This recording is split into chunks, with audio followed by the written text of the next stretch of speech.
esteemed government officials, Excellences, chers invités, mesdames et messieurs, bon après-midi. profound honor to join C'est un honneur d'être ici avec vous lors du 10e sommet de connaissances, un événement qui est devenu une des réunions les plus importantes sur l'avenir de la connaissance, les partenariats et la résilience des sociétés. Être là à Dubaï, dans une région qui entreprend une des plus grandes transformations du 21e siècle, signifie beaucoup plus qu'un symbole. Le Moyen-Orient participe au changement mondial, mais aussi façonne son environnement.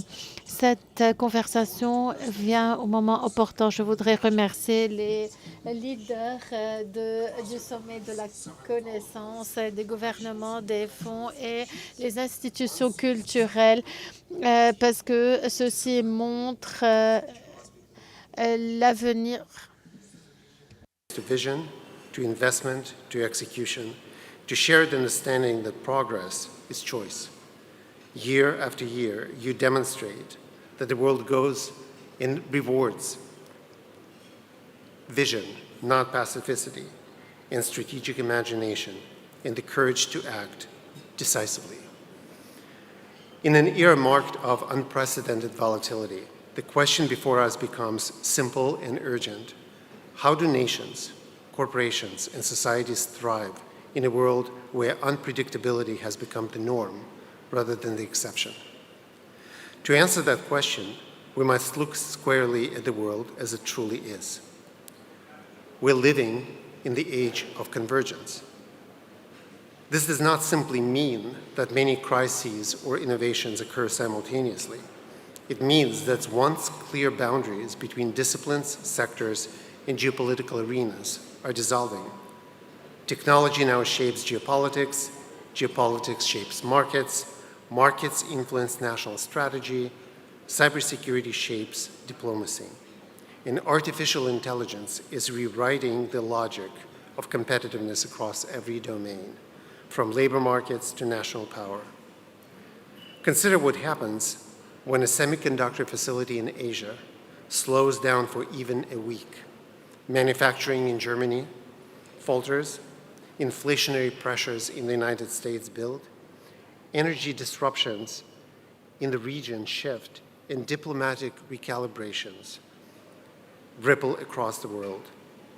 Or reflect on how a single corrupted software update can cascade across global supply chains, critical infrastructure, aviation, finance, and political processes. Or take the accelerating frontiers of AI, where a breakthrough in one research lab can alter the global balance of power as dramatically as the emergence of nuclear technology once did. This is convergence, a world in which no risk, no opportunity, and no decision exists in isolation. This new environment places extraordinary demands on leaders. The first is the ability to make sense of overwhelming complexity. The challenge is no longer a lack of information, but rather a surplus, an ocean of data whose meaning is hidden. The second demand is the ability to make decisions under uncertainty, where the most important futures, technological tipping points, geopolitical ruptures, AI breakthroughs cannot be analyzed or forecasted with existing tools. And the third is the need for continuous deliberate adaptation.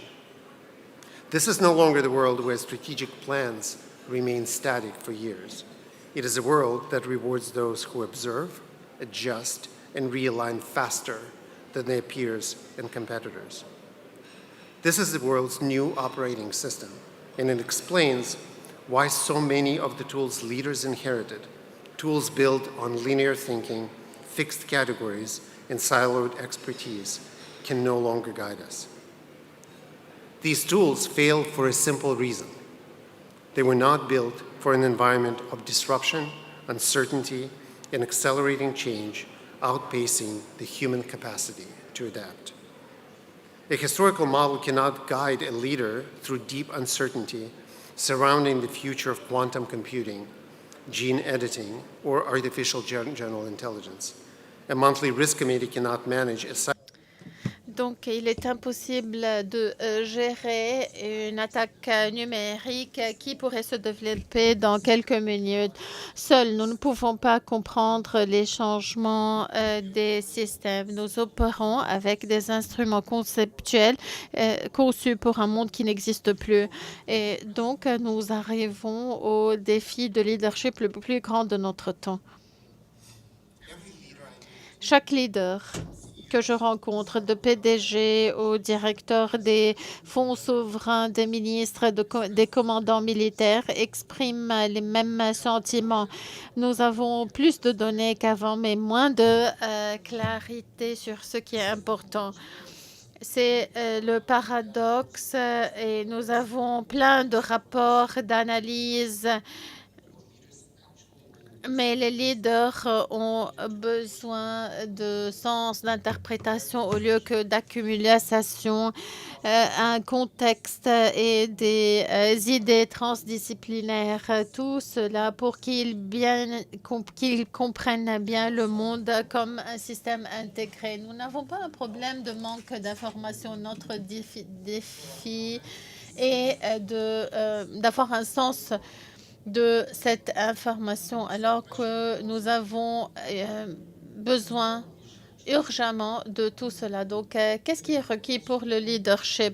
Avant de répondre, il est important de comprendre la discipline intellectuelle que je représente.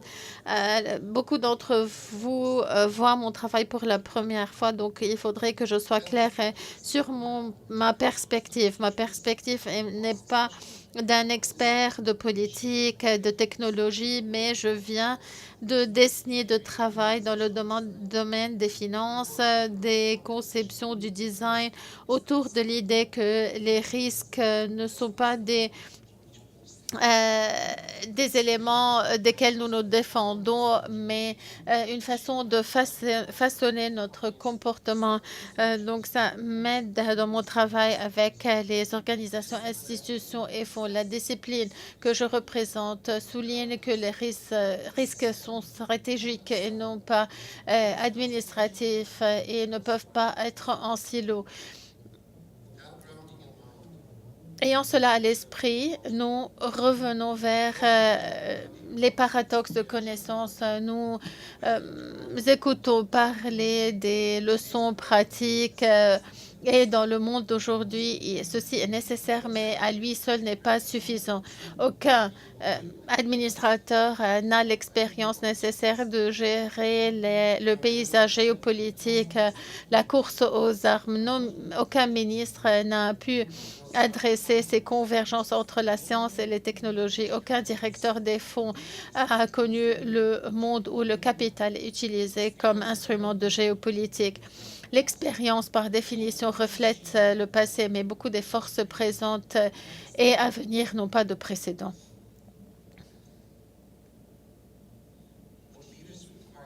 Les leaders, maintenant, ont besoin de connaissances adaptées, de disciplines qui aident à former, analyser et illuminer, ainsi qu'à développer des capacités durables d'anticipation. C'est l'intégration des gouvernements, des affaires, de la technologie et de la sécurité nationale. Avec toutes les sagesses, nous avons besoin d'intuition, d'expérience, de théorie et de pratique, mais aussi la fusion de disciplines adjacentes.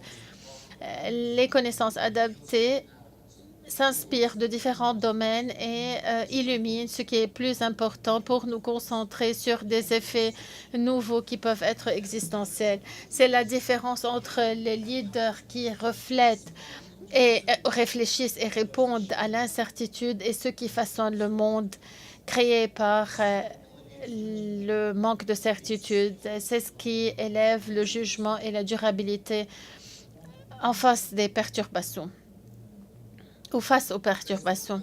Quand j'ai parlé du paradoxe de connaissance, je parlais de cette pyramide de connaissances.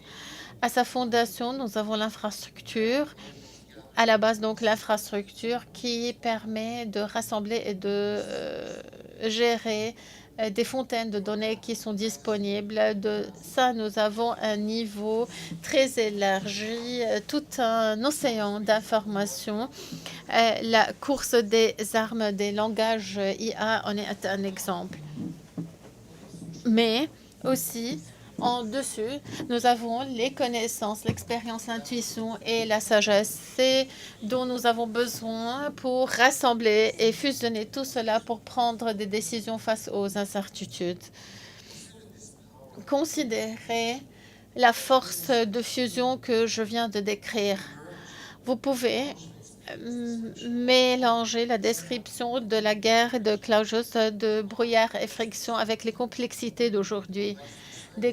La science des complexités qui nous donne une compréhension formelle de systèmes non linéaires qui décalent dans des conséquences disproportionnées ensemble. Ce sont des outils forts pour les leaders pour gérer l'incertitude. La fusion se mélange avec l'économie et l'espace numérique. Les pirates interprètent les signes, les messages et opèrent en utilisant les calculs rationnels et la manipulation psychologique.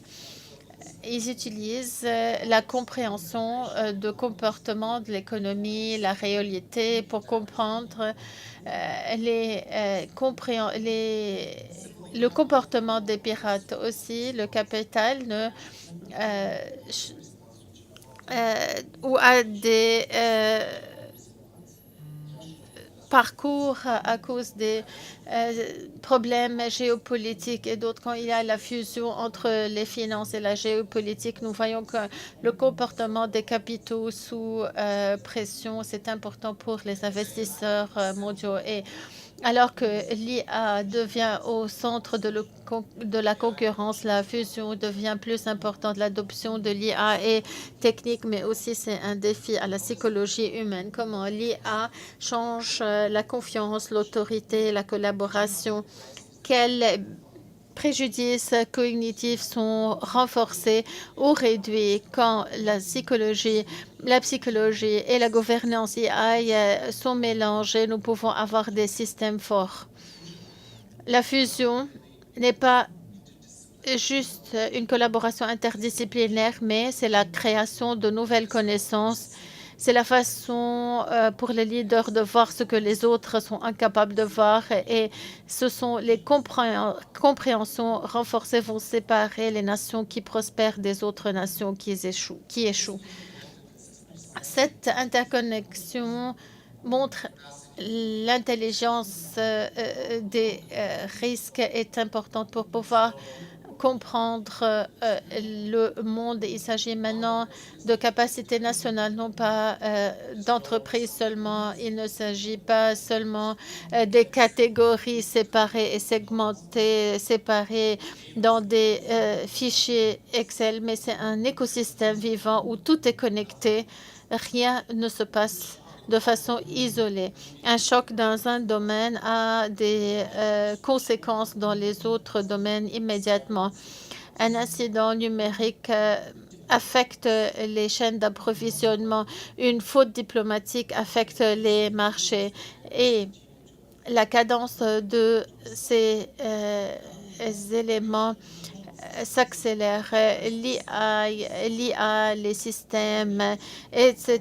changent les choses de façon dramatique et les leaders se trouvent en réaction ou qui devraient réagir à des situations qui évoluent rapidement. Nous voyons que le temps s'accélère alors que nos institutions sont toujours structurées pour une fréquence plus lente. Enfin, l'incertitude maintenant domine le paysage.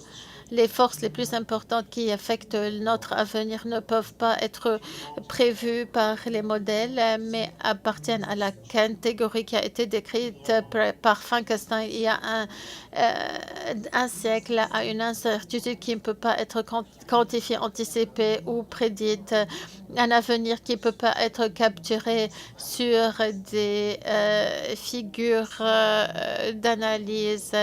Donc, nous avons l'accélération non linéaire, le changement de comportement qui complique le leadership, mais aussi créer de nouvelles règles de leadership. Nous avons tous connu des changements profonds comme la révolution industrielle, les marchés émergents, l'ère de l'Internet. Toutes ces périodes ont changé les sociétés, les économies et les structures politiques, mais auparavant, nous n'avons jamais connu toutes ces forces technologiques, géopolitiques, économiques, démographiques qui transforment simultanément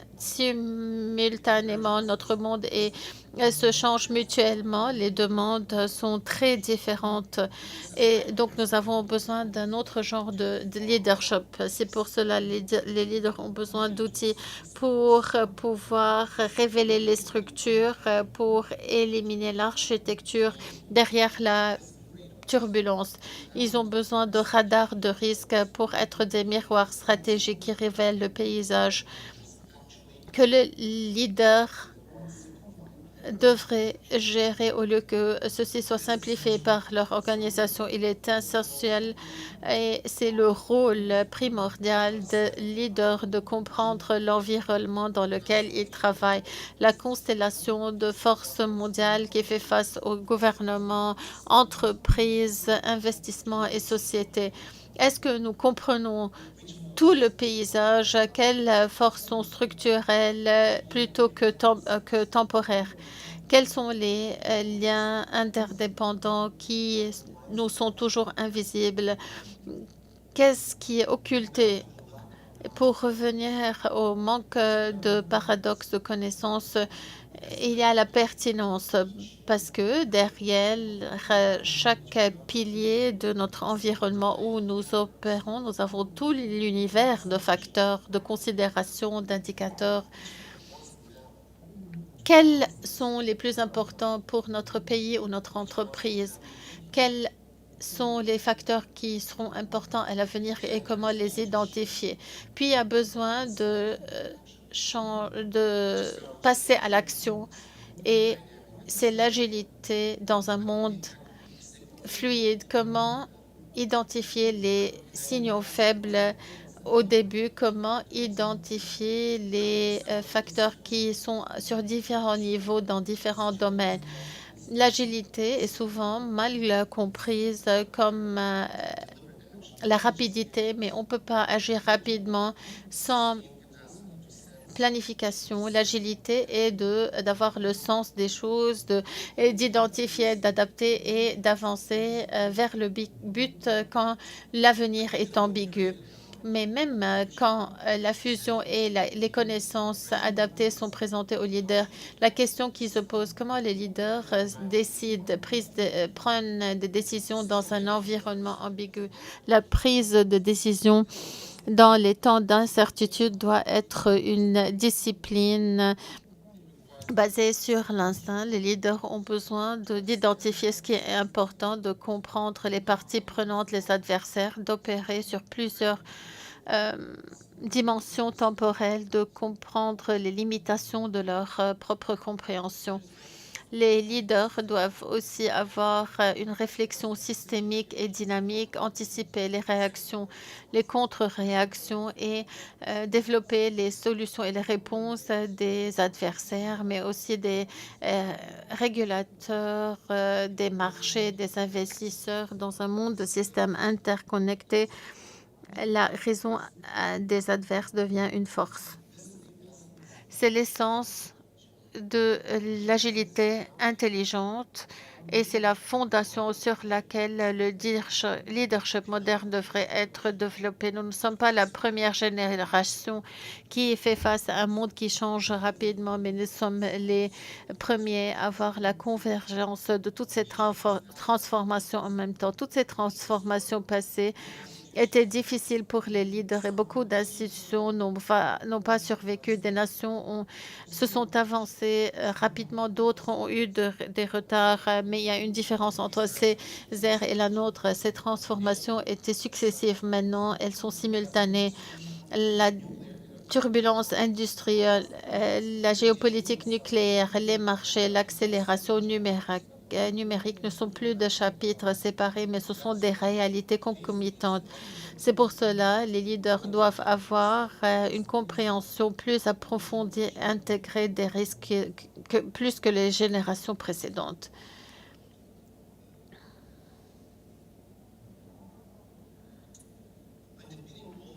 Derrière tout cela, nous avons quelque chose que j'ai pu percevoir dès que je suis arrivée à Dubaï. J'ai vu les 8 principes manifestés à Dubaï, 8 piliers stratégiques, 8 engagements à la gouvernance, à la prospérité aux générations suivantes. Ces principes sont source d'inspiration, mais aussi sont un exemple de l'intention des leaders. C'est une doctrine de leadership qui connecte la vision et l'exécution.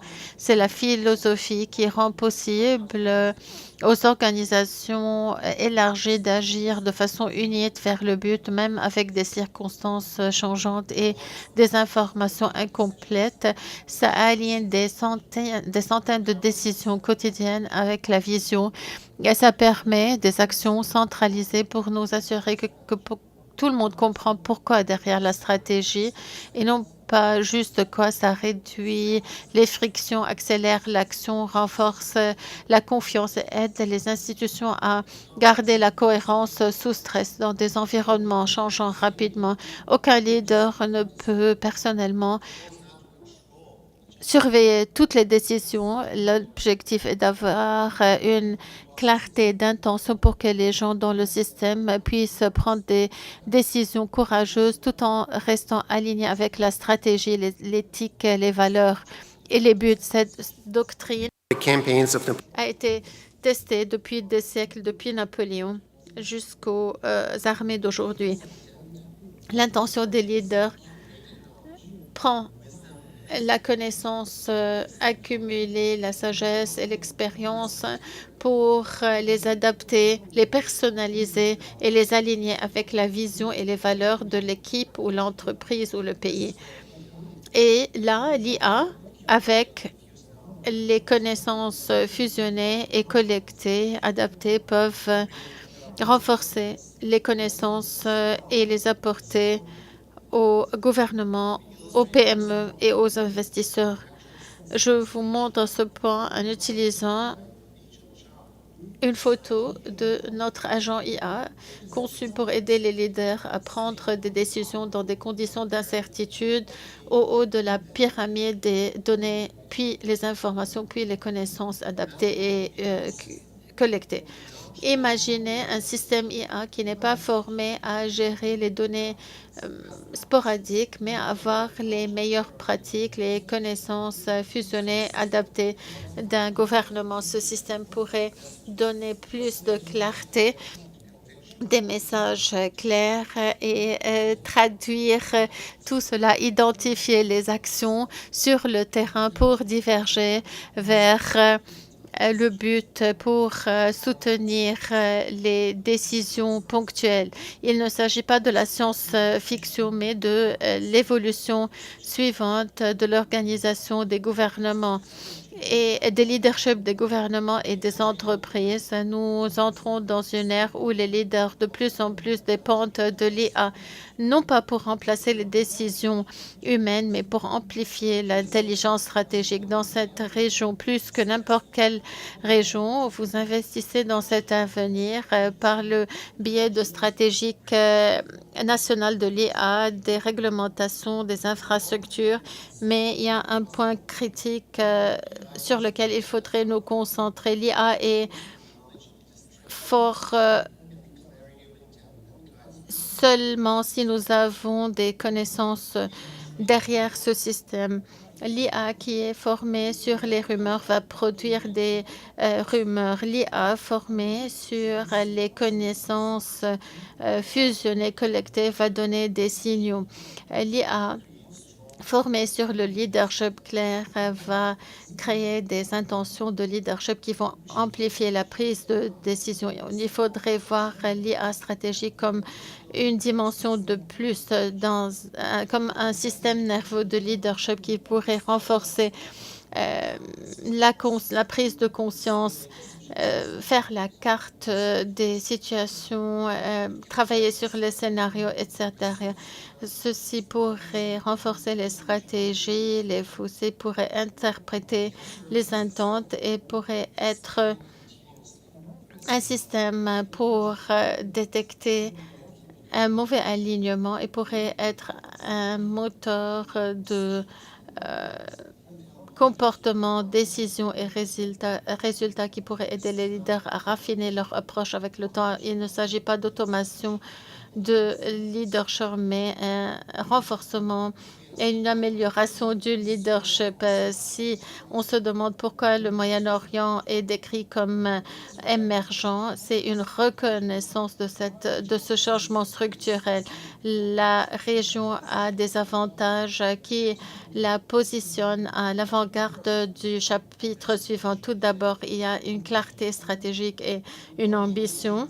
Alors que beaucoup de nations sont paralysées par l'impasse à court terme, les pays de la région sont courageux, ont des visions à long terme, la vision 2030, le centenaire 2071 et une série de plans nationaux qui dépassent les cycles économiques. Ces visions se traduisent en politique, investissement et attentes du public et sont une forme de pouvoir stratégique. Deuxièmement, il y a du capital dans l'agilité souveraine. Les fonds souverains gèrent beaucoup d'actifs et de plus en plus sont agiles et diversifient à long terme leurs investissements selon les priorités nationales.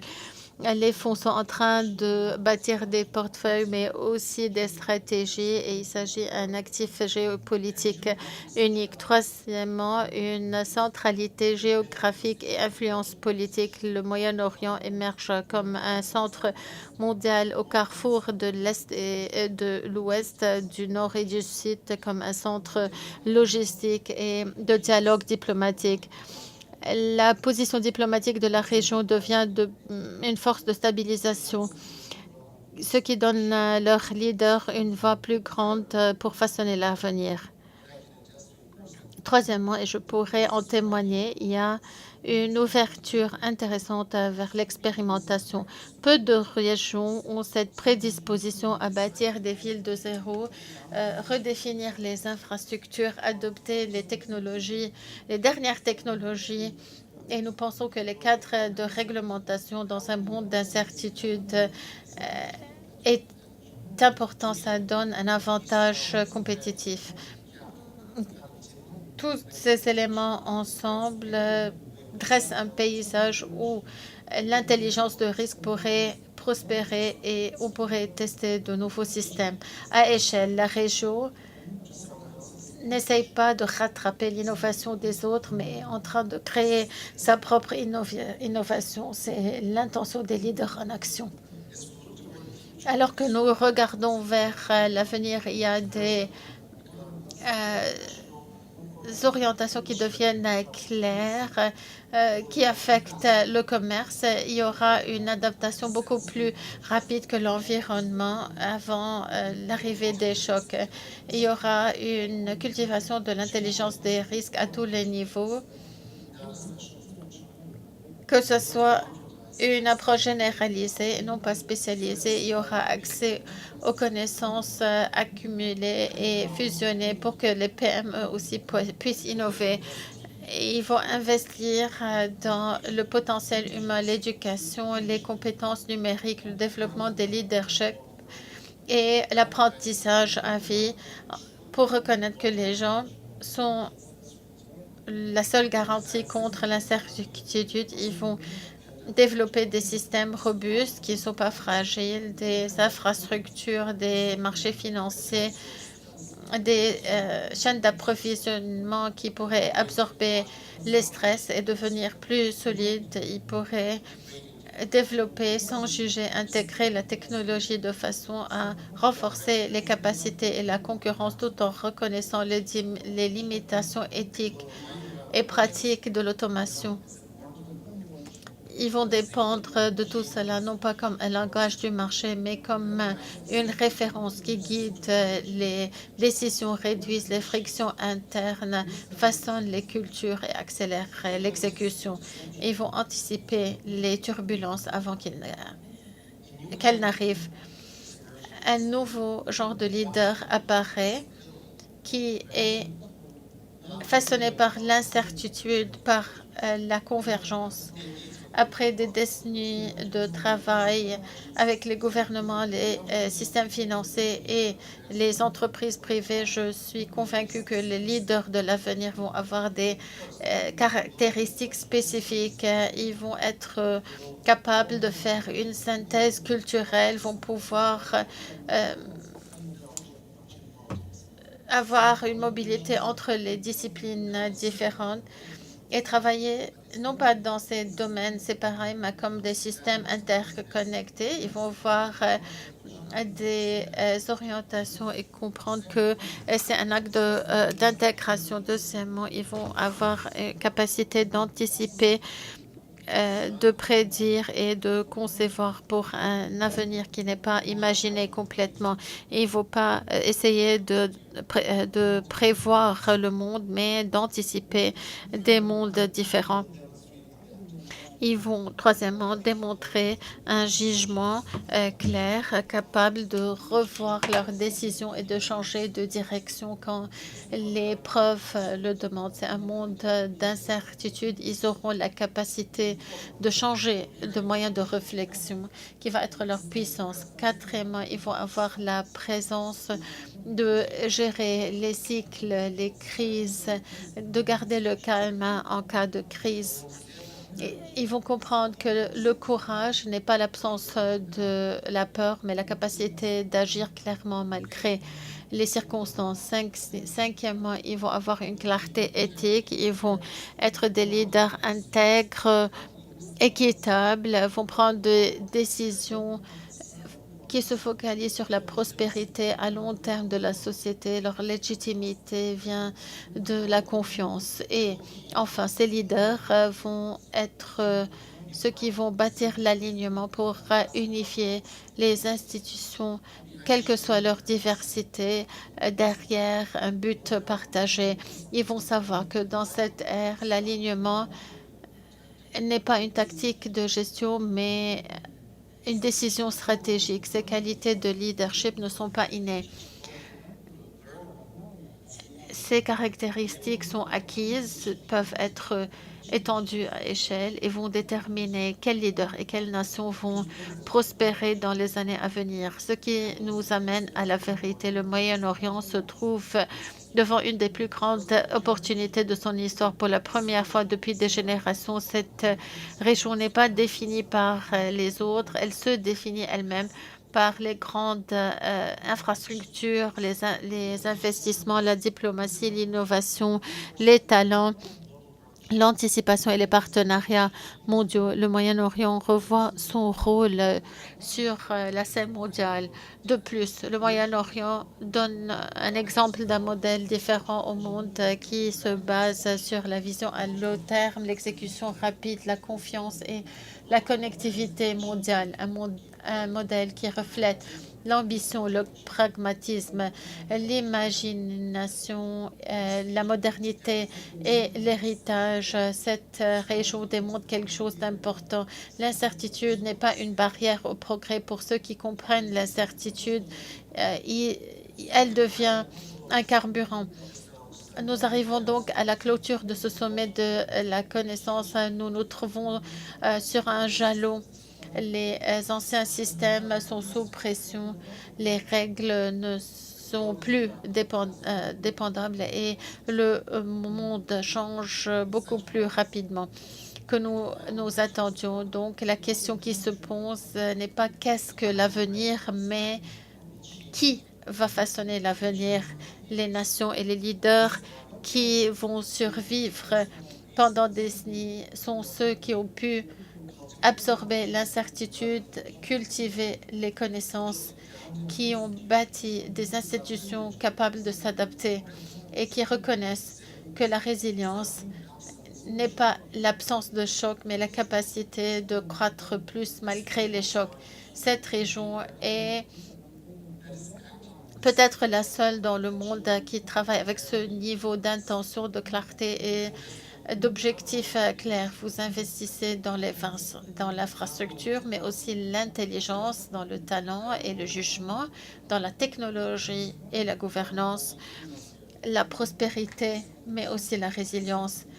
Il s'agit là l'exemple du leadership, de la vision. C'est comment les nations sont bâties à long terme et le monde vous regarde. En conclusion du sommet aujourd'hui, je vous invite tous, les leaders, les gouvernements, les institutions, les universités, de considérer l'opportunité incroyable que nous avons. Vous avez la possibilité de concevoir des économies qui s'adaptent avant les turbulences et d'avoir des institutions qui vont survivre pendant longtemps. L'avenir appartient à ceux qui ont une vision, qui sont les plus intelligents, les plus agiles, les plus résilients et les plus alignés. J'ai eu l'honneur et le plaisir de m'adresser à ces leaders qui vont façonner l'avenir. Merci beaucoup de votre attention.